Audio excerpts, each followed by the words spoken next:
Good morning, everybody. It is bright and early. It's almost 8 o'clock. I've been here for a little over an hour. And something that's been on my mind that I want to share with you is my birthing story. I have four kiddos, and so I was thinking that it would be beneficial to go through each labor and delivery and kind of tell what I experienced so you can understand where I'm coming from and what kind of spurred me to want to be involved in maternity care. So, when I had my first daughter, I was very young. I was 21, and when I became pregnant with her, I was living abroad in Asia, and my husband and I were missing family. And, we thought one month, well, let's start our own. Great idea, right? And we learned pretty quickly that that was a complicated idea. So we tried for one month, and by the end of the month, we were both kind of like, okay, we're good. That was kind of silly. And then I was pregnant. And I was super excited. I was really looking forward to becoming a mom, but at the same time, the reality of my situation hit me that I would be in Asia alone without any family in a country that I could only get around in so well. And so my husband and I made the decision to return to the United States to have our daughter. And we saved up our money and we traveled around Asia. We went all around Thailand, all around China. There were some other places I would have loved to have gone but didn't work out. And then we returned home. And by the time I returned home, I hadn't gained any weight because in Asia there are, especially in subtropical Asia, there are a lot of different smells, especially in an island nation where fishing is a huge part of their economy and their diet.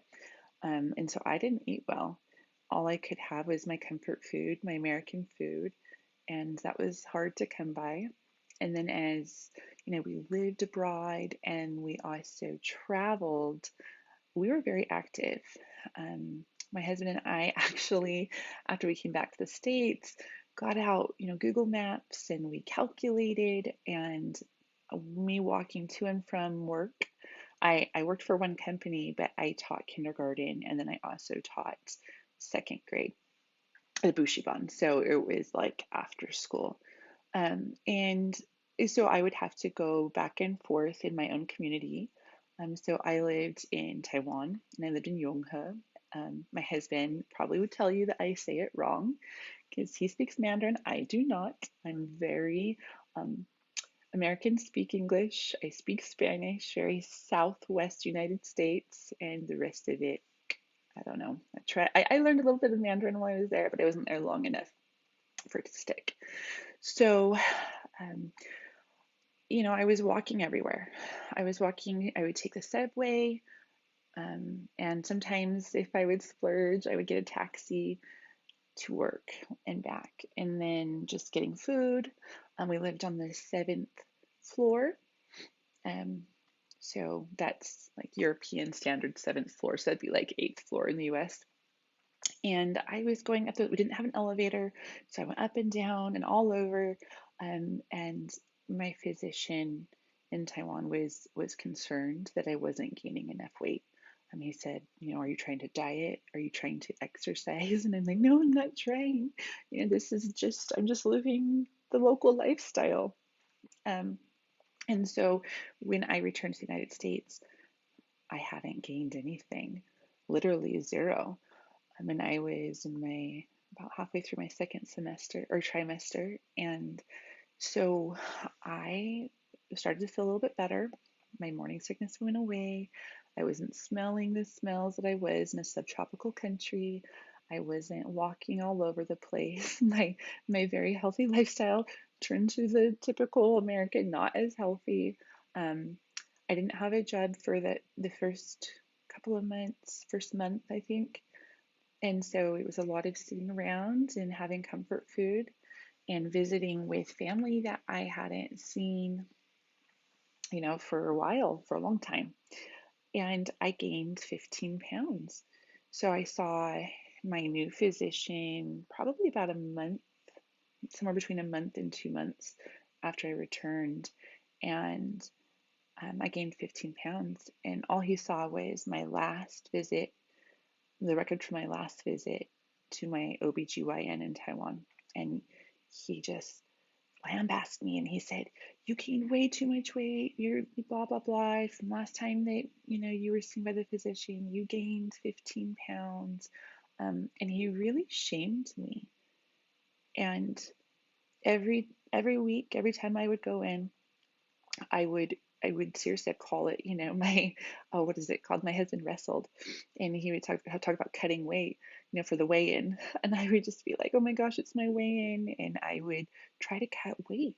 Seriously, like I was eating 500 calories a day, and I kept a diary because he would harass me every single time I gained weight. And the silly thing is, I'm 5'10", I'm quite tall, so I only gained 35 pounds, the recommended 25 to 35. And honestly, those recommendations I don't feel are accurate for people who are taller. But, you know, even with that, I only gained 35 pounds and I lost all 35 pounds within a week of giving birth.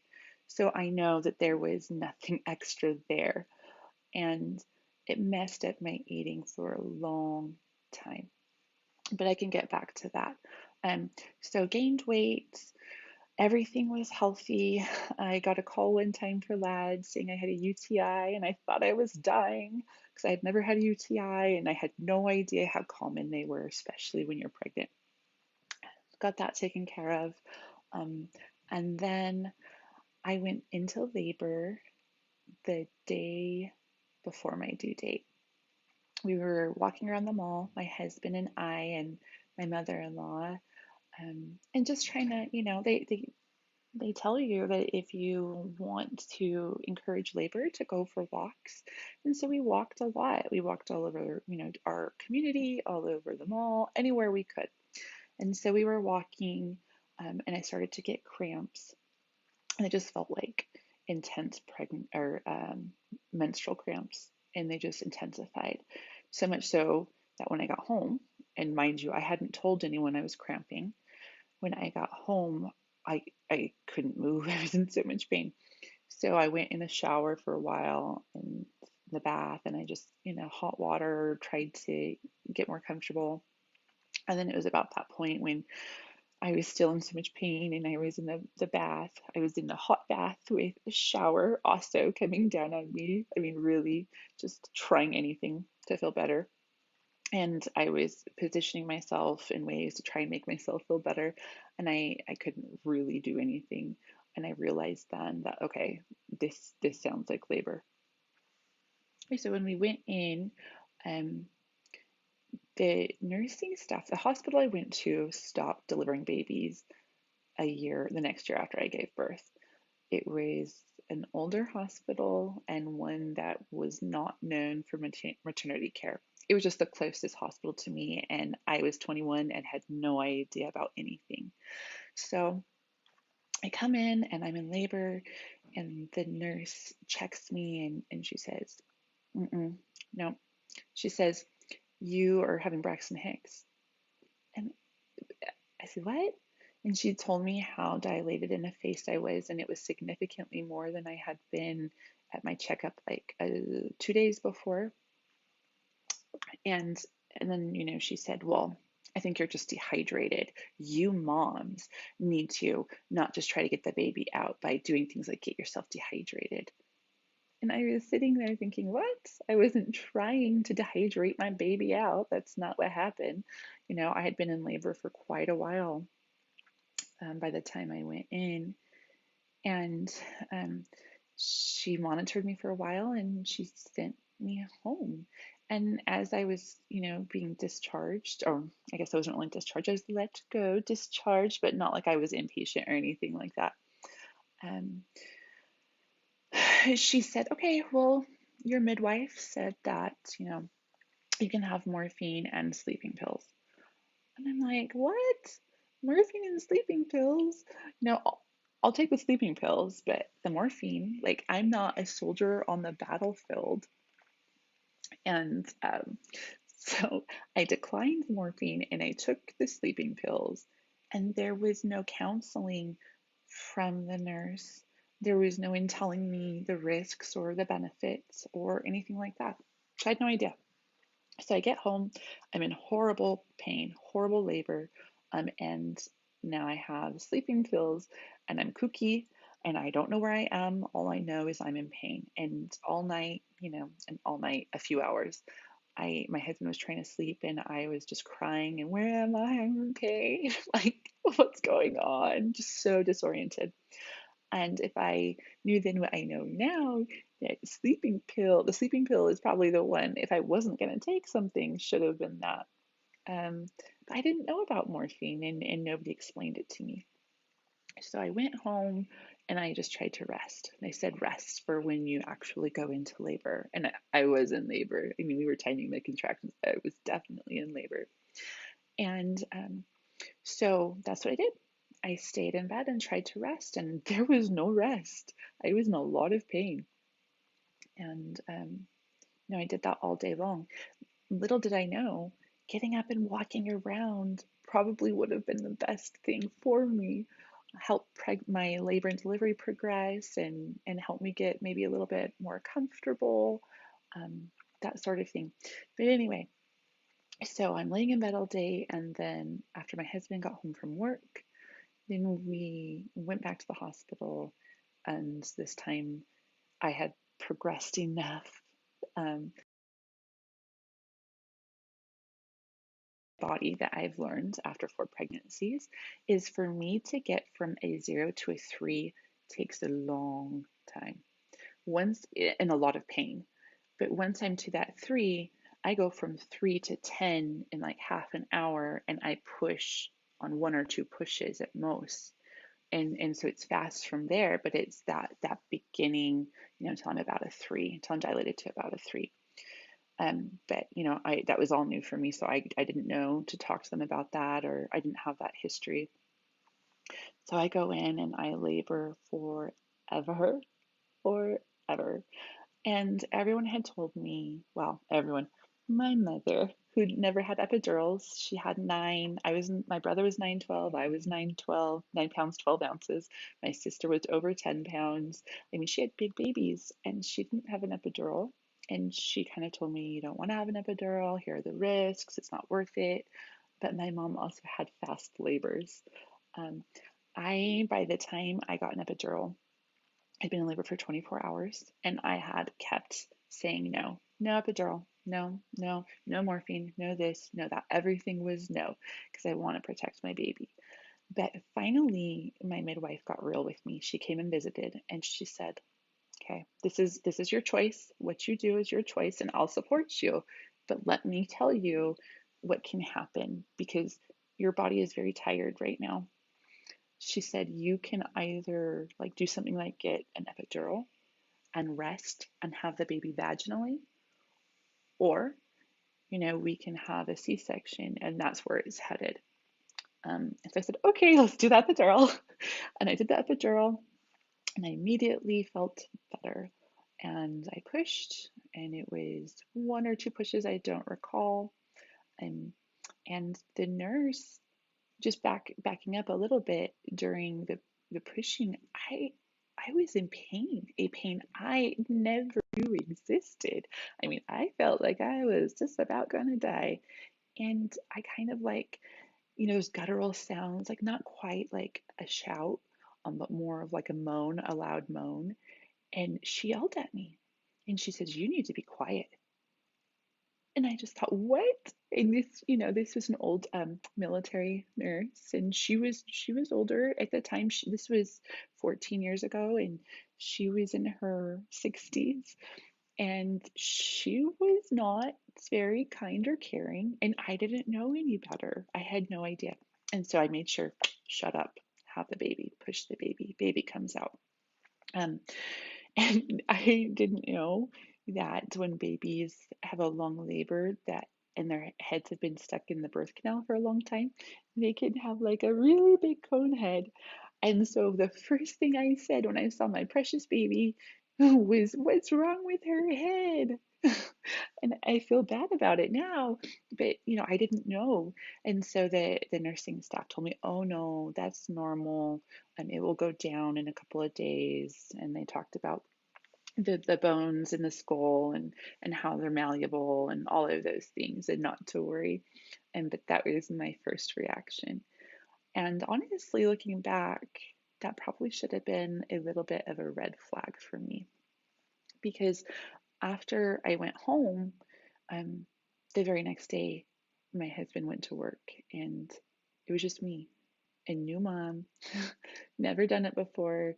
I was the first out of my siblings. I hadn't been around newborns except for my siblings when I was little. So I was so overwhelmed and exhausted. My labor in total was something like 36. It was 36 hours plus, and I didn't sleep well in the hospital. It was just bad, bad news. And I remember, I was used to working, and I was just sitting home alone. And this was before like smartphones or streaming on TV. It was just me with baby. And I remember just sobbing, just absolutely sobbing, but being too ashamed to tell anyone that I wasn't tough enough for this, or, that I needed to toughen up. So I just sobbed and sobbed, and my husband came home, and I think I had dinner cooked, and then, we went to bed, or he went to bed, and I stayed up again all night with the baby. And this went on for at least the first couple of months. And it was just so overwhelming. And I had never been screened for postpartum depression. I had never heard about it other than in passing. This is 14 years ago, just, a little reminder. And so I didn't know the signs and symptoms. When I thought of depression, I thought, oh, sad, mopey. And I had been a little sad, but I thought it was just because I was lonely. I missed working, I missed friends. And it was flu season, so we didn't leave the house. It was very rare we left the house, and we were very careful about where we went, when we went, how we went, trying to protect baby. And so I just thought I was lonely. But then it was like within a couple of weeks, I was telling my husband, I messed up. I made a mistake. I want a divorce. I want to put this baby up for adoption. I'm not doing this. And that is not like me at all. That is nothing like me. And that was the next red flag, But I just thought I was a horrible person. I just accepted the fact that I was horrible. And my husband he didn't know what to do. He was out of his depth. And he was just like, well, it'll be okay. It's just hard right now. He was confused. It put a real strain on our marriage. And so I just powered through, and I was pretty miserable until about 8, 9 months after I gave birth. And I was doing the same thing, staying up with baby through the night, scared to death of SIDS. So definitely I wasn't co-sleeping. And my husband slept through the night, and I cooked and I cleaned and did all those things because I thought, oh no, well, I'm not earning my keep. I'm not working right now. So, I need to earn my keep at home. And it just was too much. And around 8, 9 months after I had her, I realized, oh wow, this sounds like postpartum depression. And, it was, but nobody had ever talked to me about it. And looking back, now that I understand the relationship between postpartum PTSD and postpartum depression, I think there's a very high likelihood that I had postpartum PTSD. That was my first labor. Um, and everyone was so excited for baby. It was the first grandbaby on my side. My husband is the youngest child on his side, and they were thrilled. In fact, within giving birth, I had 7, 8 people in the hospital in my room wanting to talk and hold the baby, and I hadn't eaten. And finally, the nurses said, "Do you want me to have them go so you can rest, so you can eat and rest?" And I said, "Yes." So she went and she said, "Okay, mom needs to rest now. She needs to sleep." and they left. So I didn't get that skin to skin bonding time. I didn't get a lot of those protective things. And it was a difficult experience. But again, I didn't know much. And to be fair, a lot of medical providers didn't know much because things just had not been researched the way they are today. I think probably the ball was dropped at a couple different places, I think. And my labor and delivery nurse was not the most compassionate, which hurt the situation. I was not really educated. There wasn't patient education happening. So I was scared and confused. I didn't know what was going on. And then there was a lack of transition planning, like the reality of, Mama, you're going home and your body needs to recover. So you need to ask for help and accept it. Tell your husband he does not go back to work the next day. Say, please stay home with me, or ask your mother, Mom, please come over and help. And that just wasn't happening. My mother did one day kind of drop in on me. She worked, so she would have to take time off to come see me, but she dropped in on me and she was like, "When's the last time you showered?" I'm like, "I don't know." So, it makes me a little emotional because it was an act of compassion, and she didn't give me the opportunity to say no. She knew I needed it, but unfortunately, that was about it. Um, from my larger network and community. And so I think that kind of formed the base of my interest in birth and mental health. And that's kind of part of where this program came from. Although there are more stories about my other babies that I'm going to talk about and tell you all about.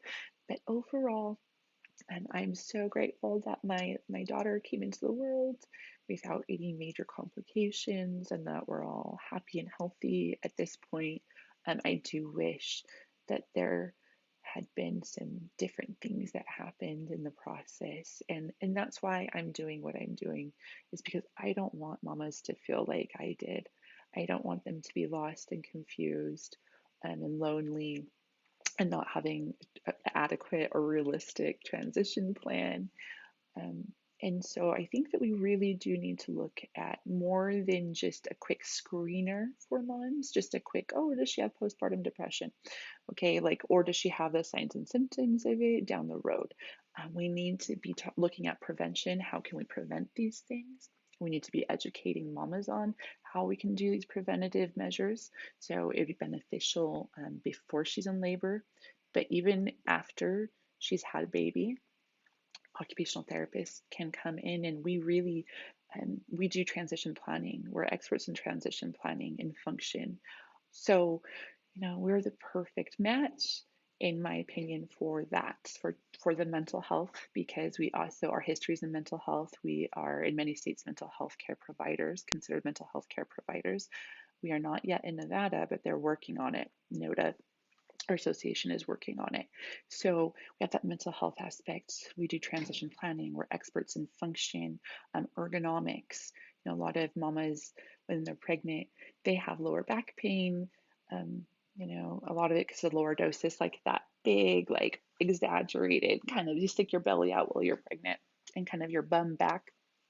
So it can cause some pain. And then when baby's born, you're picking baby up and maybe not with good body mechanics, and your nerves and your lower back just get inflamed and it gets really nasty and horrible.